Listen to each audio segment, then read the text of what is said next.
مدد پہنچانا ممکن ہو تو ہمیں مدد کا وہ طریقہ اس وقت بھرپور طریقے سے استعمال کرنا چاہیے.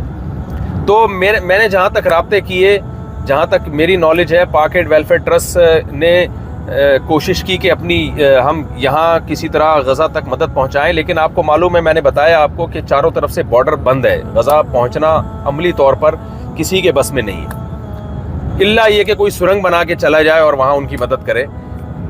نارملی کسی شخص کے لیے یہ کام ممکن نہیں ہے. کچھ ٹرسٹ ایسے ہیں جو غزہ کے اندر ہی ہیں، جو ترکی کے ٹرسٹ ہیں، اور آپ جب پاک ایڈ ویلفیئر ٹرسٹ سے رابطہ کریں گے تو وہ ان ٹرسٹ کے بارے میں آپ کو بتائیں گے. رجسٹرڈ ٹرسٹ ہیں جو غزہ کے اندر موجود ہیں. تو الحمدللہ پاک ایڈ ویلفیئر ٹرسٹ جو ہمارے شاگرد چلا رہے ہیں ان کا رابطہ ہو گیا غزہ کے اندر موجود ان ٹرسٹ کے ساتھ. تو آپ پاک ایڈ ویلفیئر ٹرسٹ کے ذریعے پاکستان میں مدد کر سکتے ہیں، باہر سے بھی رقم بھیج سکتے ہیں. پاک ایڈ ویلفیئر ٹرسٹ امریکہ میں بھی رجسٹرڈ ہے، وہاں بھی رابطہ کیا جا سکتا ہے. تو پاک ایڈ ویلفیئر ٹرسٹ کے ذریعے آپ غزہ کے ان مظلوموں تک اپنی مدد پہنچا سکتے ہیں. یہ میں سمجھتا ہوں کہ ایک یوں سمجھیں کہ جیسے واقعہ مشہور ہے نا کہ ابراہیم علیہ السلام کی آگ بجھانے کے لیے ایک پرندہ جو ہے وہ چونچ میں پانی لے کر آتا تھا اور اس سے کہا گیا کہ یہ تو کیسے پانی بجھا سکتا ہے، اس سے آگ کیسے بجھا سکتا ہے. تو اس نے کہا کہ قیامت میں اللہ کو بتا تو سکوں گا کہ اللہ جو میرے بس میں تھا وہ میں نے کیا. یہ واقعہ مستند ہے یا نہیں ہے، لیکن اس سے جو سبق ملتا ہے وہ بہرحال وہ سبق بالکل ٹھیک ہے. تو ہم اس وقت فی الحال یہی کچھ کر سکتے ہیں. میری رائے یہ ہے کہ ایک تو ہم بھرپور طریقے سے احتجاج ریکارڈ کروائیں. جو لوگ اس وقت اسرائیل کا ساتھ دے رہے ہیں، جو ممالک اسرائیل کا ساتھ دے رہے ہیں، ان کے خلاف بھی احتجاج ریکارڈ کروانا چاہیے. اور تیسرے نمبر پہ ہمیں اپنے حکمرانوں پہ دباؤ ڈالنا چاہیے کہ وہ بھرپور طریقے سے فلسطین میں جو مظلوم ہیں، غزہ کے مظلوم اس وقت، ان کی مظلومیت پہ بھرپور طریقے سے بین الاقوامی سطح پہ آواز اٹھائیں اور اس ظلم کو روکنے کی کوشش میں اپنا بھرپور حصہ ڈالیں.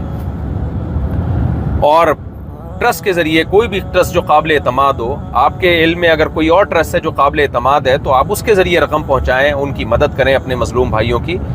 لیکن ایک بات خوب ذہن میں رکھیں کہ جب بھی اس طرح کے واقعات ہوتے ہیں تو اس میں 2 نمبر لوگ بھی بیچ میں کود جاتے ہیں، جو لوگوں کے جذبات سے ناجائز فائدہ اٹھاتے ہیں. زلزلہ میں، سیلاب جب بھی ملک میں آیا، اس طرح کے ڈیزاسٹر میں ہم نے دیکھا کہ کچھ فراڈی لوگ بھی بیچ میں آ جاتے ہیں. تو جو بھی قابل اعتماد ادارے ہیں آپ ان کے ذریعے وہاں تک مدد پہنچانے کی کوشش کریں. تو الحمدللہ پاک ایڈ ویلفیئر ٹرسٹ نے اس کا انتظام کیا ہے، تو آپ پاک ایڈ ویلفیئر ٹرسٹ سے رابطہ کر سکتے ہیں. اسی ویڈیو کے آخر میں ان کا لنک موجود ہے، اور وہ کن ٹرسٹوں کے ذریعے غزہ تک مدد پہنچا رہے ہیں ان ٹرسٹوں کا بھی آپ پاک ایڈ ویلفیئر ٹرسٹ سے ان کے بارے میں بھی آپ پوری معلومات ان سے لے سکتے ہیں. ہم دعا گو ہیں کہ اللہ ہمارے فلسطینی بھائیوں کی مدد فرمائے، اور اگر اس جنگ کو نہ روکا گیا بین الاقوامی دنیا نے تو یہ تیسری جنگ عظیم کی طرف معاملات جا سکتے ہیں.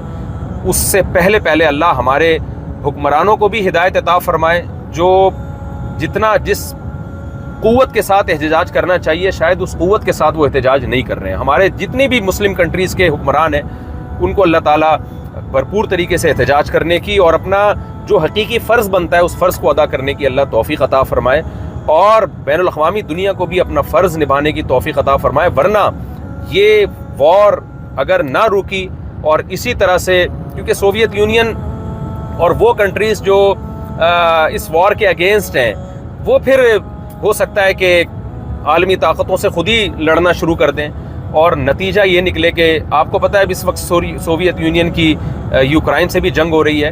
تو دنیا میں ایسا لگتا ہے کہ دوبارہ جنگوں کا آغاز ہو گیا ہے. تو اگر غزہ کی اس لڑائی کو روکنے کی نہ کوشش کی گئی اور یہودی کے ہاتھ کو پکڑنے کی نہ کوشش کی گئی، اسے اس ظلم سے روکنے کی نہ کوشش کی گئی، اسرائیل کے یہودیوں کو جو اس ظلم میں اسرائیل کے ساتھ دے رہے ہیں ان کا ہاتھ اگر پکڑنے کی کوشش نہ کی گئی، تو پوری دنیا جو ہے یہ حالات جو ماہرین بتا رہے ہیں، جو دنیا پہ نظر رکھتے ہیں، تجزیہ نگار ہیں، وہ بتا رہے ہیں کہ تیسری جنگ عظیم کی طرف یہ معاملات جا سکتے ہیں. تو ہم نے پوری دنیا میں کوشش کرنی ہے کہ انسانوں کا خون نہ ہو، چاہے وہ مسلم ہو غیر مسلم ہو. ہم نے انسانیت کو سامنے رکھ کر دنیا کو تیسری جنگ عظیم میں دھکیلنے سے مل کر روکنے کی کوشش کرنی ہے. اور اس کے لیے ہم سب کو، تمام دنیا کے تمام کنٹریز کو، چاہے وہ مسلم ہو غیر مسلم ہو، ہمیں اسرائیل کا ہاتھ روکنا پڑے گا، چاہے شرافت سے روکنا پڑے یا بزور بازو روکنا پڑے. تمام ممالک کو اپنا اس میں کردار ادا کرنا پڑے گا. اگر اسرائیل کو اس جارحیت سے نہیں روکا تو وہی کچھ ہوگا جو پہلی 2 جنگوں میں ہو چکا ہے۔ اللہ تعالیٰ ہم سب کو ہدایت عطا فرمائے اور انسانیت پہ ہمیں ترس کھانے کی توفیق عطا فرمائے۔ وما علینا الا البلاغ۔